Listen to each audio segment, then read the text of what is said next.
શાળામાં દીકરીઓનો drop out ratio ઘટાડવાનો આદેશ કરાયો છે। કેન્દ્રીય ગૃહમંત્રી અમિત શાહે આ આદેશ કર્યો। 3 થી 4 ગામ વચ્ચે ક્લસ્ટર શાળા બનાવવાનો આદેશ છે। 70 વર્ષથી વધુના નાગરિકોને પ્રધાનમંત્રી જય કાર્ડ આપવા આદેશ છે। ખેડૂતોને આર્થિક રીતે સદ્ધર બનાવવાની સૂચન અપાયા છે। ખેડૂતોને ઓછામાં ઓછા 2 પશુધન પૂરા પાડવાની સૂચન પણ કરવામાં આવેલું છે। કેન્દ્રીય ગૃહમંત્રી અમિત શાહે આ આદેશ કર્યો છે, જેમાં પીએમ જય કાર્ડ આપવાનો આદેશ છે। महत्वपूर्ण जानकारी। शाळाમાં દીકરીઓનો ડ્રોપ આઉટ રેશિયો ઘટાડવાનો આદેશ કરાયો છે। ગૃહમંત્રીએ આ વાત કરી છે। આ ઉપરાંત 3 થી 4 ગામ વચ્ચે ક્લસ્ટર શાળા બનાવવાનો આદેશ કરાયો છે। 70 વર્ષથી વધુના નાગરિકોને પીએમ જય કાર્ડ આપવાનો આદેશ છે। ખેડૂતોને આર્થિક રીતે સદ્ધર બનાવવા સૂચન અપાયું છે। ખેડૂતોને ઓછામાં ઓછા 2 પશુધન પૂરા પાડવાની સૂચન કરવામાં આવ્યું છે। હિતલ પારેખ જોડાયા। હિતલ, ગૃહમંત્રીએ આ જે વાત કહી છે, આ મહત્વપૂર્ણ વાત કહી છે, જેમાં ખેડૂતોની વાત છે, પીએમ જય કાર્ડ વાતની છે। શું આ વાતમાં મહત્વપૂર્ણ બાબતો છે?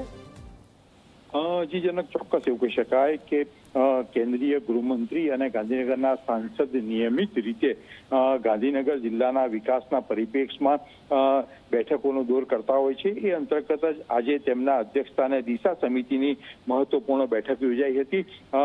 નાયબ મુખ્યમંત્રી હર્ષ સંઘવી પણ આ બેઠકમાં હાજર રહ્યા હતા અને વિવિધ યોજનાઓની સમીક્ષા કરવામાં આવી હતી। ખાસ કરીને જોવા જઈએ તો દરેક ખેડૂતને ઓછામાં ઓછા 2 પશુધન ઉપલબ્ધ કરાવવાનું સૂચન પણ કેન્દ્રીય મંત્રી દ્વારા કરવામાં આવ્યું છે।